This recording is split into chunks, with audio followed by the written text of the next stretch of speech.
Alrighty, I'm Beth the Builder, and we're gonna bend some tips and wood burn a thing.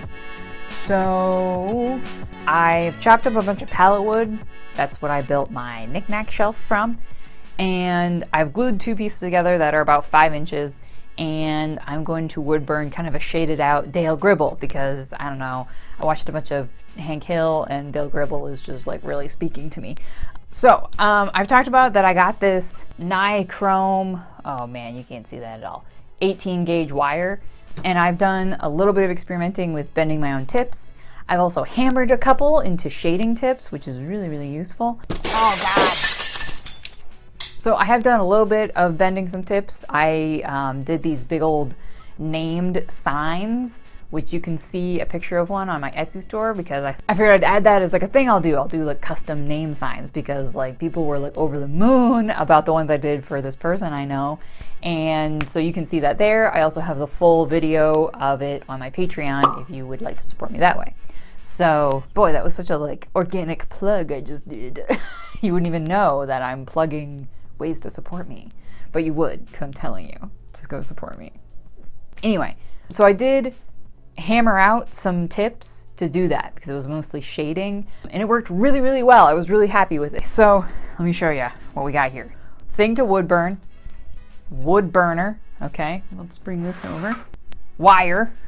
And then I'm using my little vise here. So usually I have this attached to my wood bench, but I've taken it off because I just need the space and I don't actually use it all that much. But it works really well for using to hammer out tips. Most vices will have a little flat place that you can like ting, ting, ting, ting, ting, hammer something out.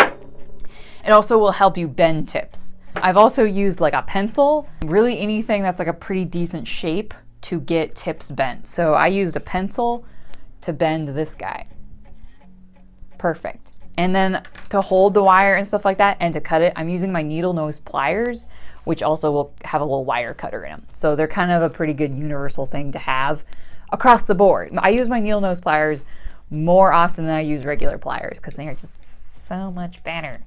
So the nice thing about bending your own tips, especially for shading, is that you can make the part that's going to shade as big as possible. So the ones that you would buy might have like maybe 1/4 of an inch of area right here on the top that's flat and is going to shade, versus this one I bent. It's not perfect, but it has almost 3 times that. So that means that you have more surface area and you're gonna shade faster. So if you're not doing a ton of like gradient, there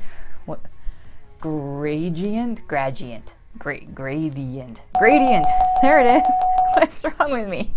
If you don't need to do a lot of gradient shading where you're going from like dark to light or whatever, you're just doing flat shading, which is the way to begin. You don't need to worry about having too much surface area because there may be, if you're doing a lot of like contrast of like you want it to look like that. Kind of like my crow, although that wasn't like a perfect representation of really good shading. Check that video out where I wanted some parts to be darker and some parts to be lighter. You might not want 3 times as much shading area on this, but you can just bend another one that's like not so much surface area. 10 out of 10 would definitely recommend doing it this way. And you could get away with it not having the vise, but I think that's the way to go, especially for hammering them out, because you wouldn't want to do that on wood because you're just going to push the wire into the wood. That's not what you want to do. I've been pretty happy with the ones I've bent. I'm getting better at it. This one's kind of a straight angled one, which I really like this shape. It's really good for getting lines, also for doing curves because it's not completely flat. I'm going to bend a couple tips. We're going to wood burn a thing some, and maybe I won't finish it today, but you guys will still get to see the finished product. So I'll put a list in the description of the things I'm using and the wire I have because it should be pretty universal for most wood burners, and then the couple tools and stuff I'm using. But I really appreciate everyone like enjoying my wood burning and rock carving and all the other weird projects I do. It means a lot to me. So let's get to it. Let's hammer it. It's hammering time.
Okay, so I've bent a number of tips, different shapes, angles, a few that are for shading because I really like shading, it's really satisfying.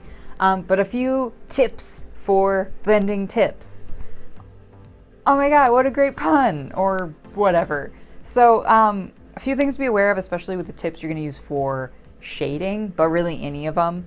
If the two wires are too close together, so this one's fine, this one's a little bit close. This point in here will heat up. Let me use something pointier to show you.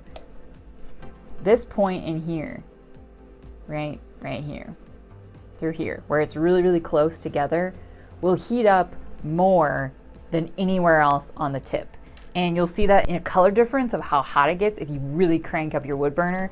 So it'll be bright orange right here in the middle, and the tip will not be as red or orange. So, and that's where you know that that's too close together. And this one is almost too close together. This is pretty perfect. You could get it a little bit tighter. So it's something to be aware of.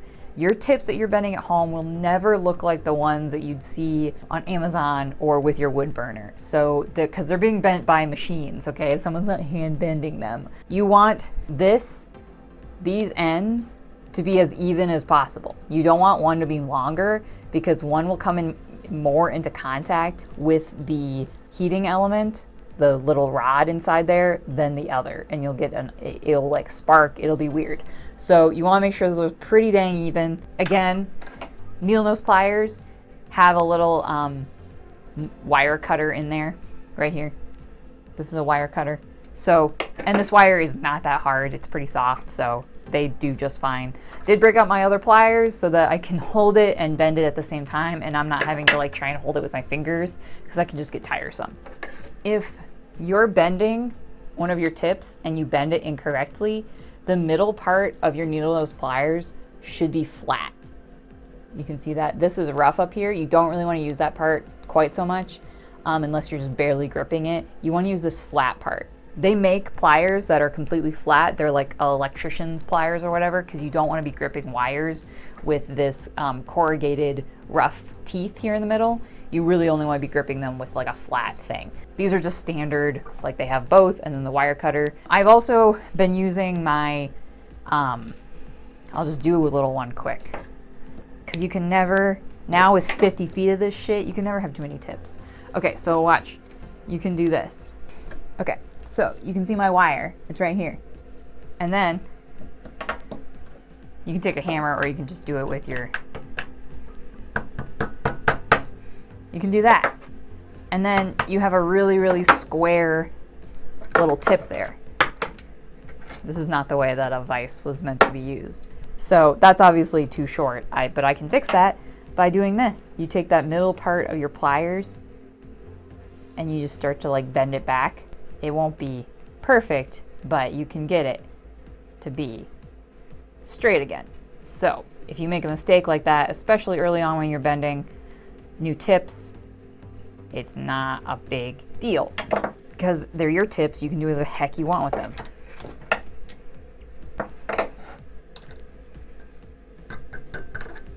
Sometimes you use your pliers as a hammer because that's the true handyman way. Use tools for what they're not intended. So there, you have like a little L shape, and then there you go. This one's kind of little. I didn't cut this wire quite long enough, but it would still be okay.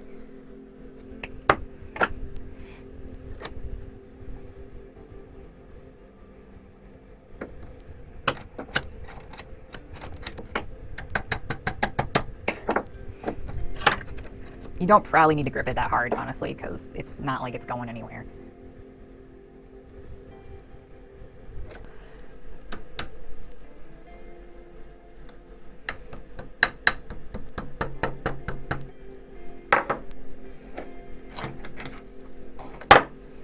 All right, and then we'll just see that, and we'll just bend this little leg down. And then you have like a square little tip. Look at that. So really, really handy to have a little vise around. I really don't use that much, but for this I was like, it's perfect. And I would say, yeah, just experiment with what tips you use the most of and what shapes you want to make. And then, you know, get some scrap wood and just see what they look like when they start burning. I think I've found the shading ones to be incredibly useful because you can make that surface area so much bigger. And then of course you want to make sure with your shading tips to bend them. So you can't shade if this tip is completely flat. You got to bend it so that you can actually get it onto the thing you're burning, you know? So it's like this. If this was completely flat, you would not be able to shade very well with it in your pen, you know? I've been using probably about 1.5 inches or so. Let me measure? Nah, you can eyeball it. So yeah, I mean about 1 inch, 1.5 inches, 2 inches, maybe it gets a little bit long, but it just depends on what you want to do. So I would say go and experiment with what works for you, what tips you're using the most of, and once you got 50 feet of this, you can just like go to town, bend all the tips. I'm gonna use the ones I've bent for shading to do my words and stuff, and I'm gonna kind of shade out Dale Gribble. So I'm gonna try and do more shading. I have a little bit of a reference picture of like where a cartoon, you know, because they're pretty like flat 2D, where a cartoon, if you made them into more like shaded out and stuff like that, like if what that would look like. So I have kind of a reference picture of some art people made, but I sketched out all by hand. I didn't use any templates or anything or traced anything. I just did it by hand. So we're kind of going to see, it's a little bit of an experiment to see how well I can shade out Dale without painting him so that he looks like that thing. So it's like a black and white. Does he look like Dale? Just with shading, no paint. Because that's my trick, is paint will then solve your problem. Paint will make that thing look like that thing. That's kind of my experiment for this. So I know how to do words, I know how to do lines, I know how to line something and then, ooh, curvy, and then paint it up to look like that thing. I kind of want to get more into shading so that it looks like that thing. I don't want to rely so much on painting it or even using like something I've printed out or I've traced, because using like in art, genuine art is obviously like original, you know, and obviously I didn't come up with Dale Gribble, so is it original art? I mean, no, but my interpretation of what he's going to look like in the end is art, you know, to a degree. I think there's a debate to be had of like what is art or whatever. Have you all seen that AI like made a piece of art and then it was entered into this contest and it friggin' won? And the artists that had also entered were like pissed because like that's not art, you know, like a computer made it. So how is that fair? Something to consider. I don't know. Be aware, okay? It's coming for you. It is. But it's an interesting debate, you know, like what makes art art, and I would say it's the original human experience of you putting yourself into that thing. A computer does not have an original experience with the world, so it cannot make original. It can only look at thousands of years of human-made art and then base things off of that. So it's like, is that really original art? I don't know. And I never really considered what I do art, but people think I'm like crafty as fucking very, very artistic. And I guess I never even looked at this stuff that way. Like it feels more like handy. I don't know. It just like wood burning and rock carvings like that doesn't feel like art, but like wood carving, like I consider that art for sure. So I guess it's all like branches off of that same stuff. So sculpting is an art. Pottery is an art. So yeah, I guess it all is. It's just the medium is different. So twofold, experimenting with shading, and then also kind of showing you guys how I'm bending my own tips. Use whatever you got, you know, bend it around a pencil, bend it around a screw or a nail if you want to get them really little. If you got a vise and a little tiny hammer, that'll get you pretty far, and just pliers really can get you where you want to go. Again, don't be too hard on yourself, especially the first few that you bend. They're not going to be perfect. I've bent several shading tips and they're not perfect. They're a little funny. And you want to get that shading bit as flat as possible because any ridges on it are going to burn unevenly. So this guy that I got, I would hammer him more. Cut this out, it's too loud. Yeah, that's better. Much, much flatter, and removing any little basically any hammer marks from either side of it is kind of what you're going for. Because if you see the ones that you buy, they're probably not hammering them, but they're probably pressing them. They're not hammering each individual tip, okay? No one's got time for that. Production companies don't have time for that. You can use a regular hammer too. I just like using my little hammer because I feel like it's just easier. It's better for this little tiny work. Makes me feel like a true like little metal work person. I don't know. But. So if you have questions about how I am bending my tips or anything to do with my wood burning, tools I'm using, etc., I do try and put a lot of information in the description, but I know everyone, like no one gives a about the description, so you can leave me a comment, and I do read all of them, and I do try and respond to as many of them as possible. It is getting harder, which it's not a bad problem to have at all, so I really appreciate that. But yeah, you can totally leave me a comment. I try to answer most questions or answer them in a video. So without further ado, I'll shut up and stop talking about wood burning and actually do some wood burning. Yeah, I really appreciate you guys. I've already said that. You know about the things. So yeah, keep watching, liking, subscribing. I will continue to have weird, cool content.